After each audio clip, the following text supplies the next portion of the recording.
आज हम लोग क्लास 10 के मैथ चैप्टर 1 का एक्सरसाइज 1.2 का क्वेश्चन नंबर 3 सॉल्व करेंगे।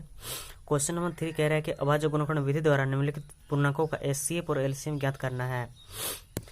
अभाज्य गुणनखंड विधि जो कि हम लोग इससे पहले कर चुके हैं, तो चलिए शुरू करते हैं। पहला क्वेश्चन है 12, 15 और 21। सबसे पहले 12 का अभाज्य गुणनखंड करते हैं। 2 से दे रहे हैं 6, 2, 3, 3 एकम 3, तो 12 बराबर हो जा रहा है 2 इंटू 2 इंटू 3। फिर इसके बाद है 15, इसको भी दे रहे हैं, 2 से जाएगा नहीं, अब 3 से दे रहे हैं, तो 3, 5, 15, फिर 5, 5 एकम 5, यानी 15 बराबर जो होगा 3 इंटू 5। फिर है 21, 21 को देंगे 3 से, 3, 7, 21, 7 कम 7, यानी जो 21 होगा वो होगा 3 इंटू 7। अब ज्ञात करते हैं एचसीएफ और एलसीएम। ये हो गया इसका अभाज्य गुणनखंड हो गया। अब इसके एचसीएफ देखते हैं। एचसीएफ जो होता है इन दोनों में से जो कॉमन आता है वही एचसीएफ होता है। तो हम देख रहे हैं तीनों में से कॉमन क्या आ रहा है, यहाँ भी 3 है, यहाँ भी 3 है, यहाँ भी 3 है, तो यानी एचसीएफ जो होगा वो 3 होगा। अब देखते हैं एलसीएम। एलसीएम जो होता है इन तीनों में जो कॉमन आ रहा है उसका जो बड़ी घात होगा उसको लेना है, और शेष जो बचेगा उस सब को भी लिख देना है। तो हम लोग देख रहे हैं सब में 3, 3, 3, मतलब 1, 1, 3 है, यानी जो बड़ी घात उसको 3 के पाव घात में 1 ही होगा, यानी 1 ही 3 होगा।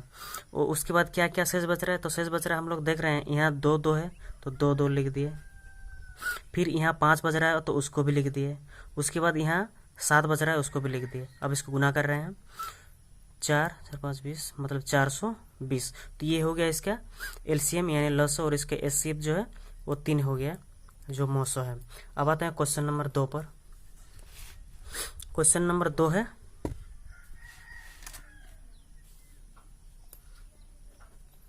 17, 23 और 29।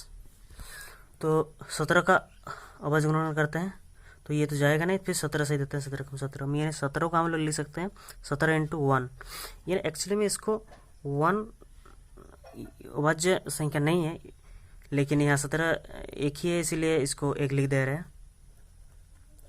फिर 23, 23, 23 को हम लोग इस तरह से लिख सकते हैं, लेकिन ये एक अभाज्य संख्या नहीं है, फिर भी यहाँ सिंगल है इसलिए 1 लिख दे रहे हैं इसके साथ।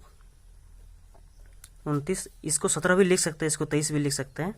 17 बराबर, तो 29 कम 29,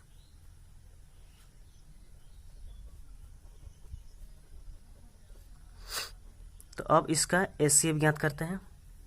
एचसीएफ जो होगा हम देखते हैं तीनों में जो कॉमन आ रहा है वही एचसीएफ होगा। तो तीनों में से कुछ भी चीज़ कॉमन नहीं आ रहा है, यानी कि मतलब अभाज्य संख्या में कुछ भी कॉमन नहीं आ रहा है। अगर देखेंगे 1, तो इन दोनों में से तीनों में से 1 ही आएगा, यानी हम लोग इसके एचसीएफ 1 लिख देंगे। तब अगर कुछ भी नहीं आ रहा है कॉमन, तो एचसीएफ जो होगा वो 1 ही होगा। अब इसका एलसीएम देखते हैं। एलसीएम क्या करेंगे, जो कॉमन आ रहा है वो तो 1 है, 1 तो अभाज्य संख्या नहीं है, उसको नहीं लिखने से भी चलेगा, क्योंकि 1 सबके पास ऑलमोस्ट सबके साथ गुना करके रहता ही है। तब यानी जो एलसीएम जो होगा, जो शेष बच रहा है, यानी 17, 23 और 29। अब इसको अगर गुना करते हैं तो हम लोग का हो जा रहा है 11, 33, 9। अब आते हैं क्वेश्चन नंबर 3 पर। क्वेश्चन नंबर 3 है 8, 9 और 25।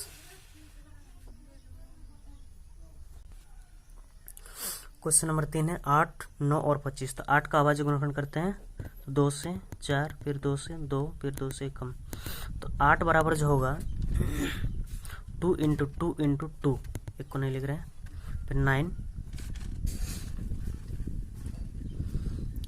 अब जाएगा 3 से, 3 एक कम 3, 3 एक कम 3, 3 3 कम, ठीक है, 9 बराबर हो गया 3 इंटू 3। अब आता है 25 पर। 25 को जाएगा 5 से, 5, 5, 25, यानी 25 को हम लोग ले सकते हैं 5 इंटू 5। अब इसके एचसीएफ ज्ञात करते हैं। एचसीएफ हम लोग देख रहे हैं इन तीनों में से जो कॉमन आ रहा है, तो तीनों में से हम लोग देख रहे हैं कुछ भी कॉमन नहीं आ रहा है, यानी एचसीएफ कितना होगा। अगर इससे पहले हम लोग देख चुके हैं कि अगर एचसीएफ मतलब तीनों में से तीनों के अभाज्य गुणनखंड में कुछ भी कॉमन नहीं आ रहा है, तो उसका जो एचसीएफ होगा वो होगा 1, और एलसीएम जो होगा जो बचा हुआ उसको गुना कर देते हैं, तो 2 इंटू 2 इंटू 2 इसमें से, और इसमें से 3 इंटू 3, और इसमें से 5 इंटू 5। एलसीएम जो कॉमन आ रहा है उसमें से बड़ी घात को लेना है, बड़ी घात वाला को लेना है, और जो शेष बचता है वो सबको हमें लिखना है। तो हम लोग इस बार गुना करते हैं, 2 4 4 8 8 5 40 200 200 18 1800 आ रहा है।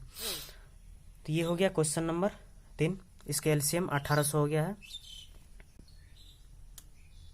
अब आते हैं क्वेश्चन नंबर 4 पर। क्वेश्चन नंबर 4 क्या है, एचसीएफ 306 और यानी यहाँ दो संख्या दिया हुआ है, 306 और 657, उसका जो एचसीएफ दिया हुआ और न दिया हुआ है, और एलसीएम इसका ज्ञात करना है।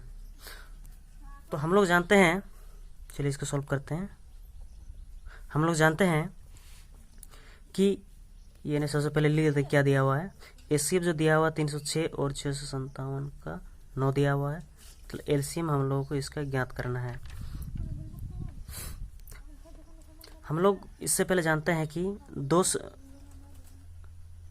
दो संख्याओं का जो गुणनफल होता है वो बराबर होता है एचसीएफ इंटू एलसीएम के। ये हम लोग पहले जानते हैं कि एचसीएफ गुना एलसीएम जो होता है वो दो संख्याओं का गुणनफल होता है। तो अगर हम लोग लिखते हैं दो संख्या क्या क्या दिया हुआ हम लोग का 306 और 657, तो अगर यहाँ लिखते हैं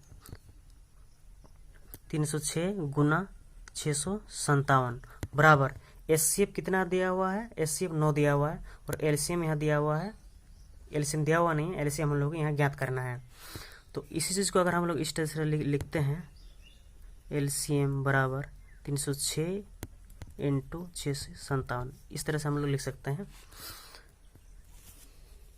तो एलसीएम बराबर जो होगा 306 इंटू 657, और ये जो 9 है यहाँ नीचे आ जाएगा, फिर इसको काटते हैं, 9 3 27, 9 4 36।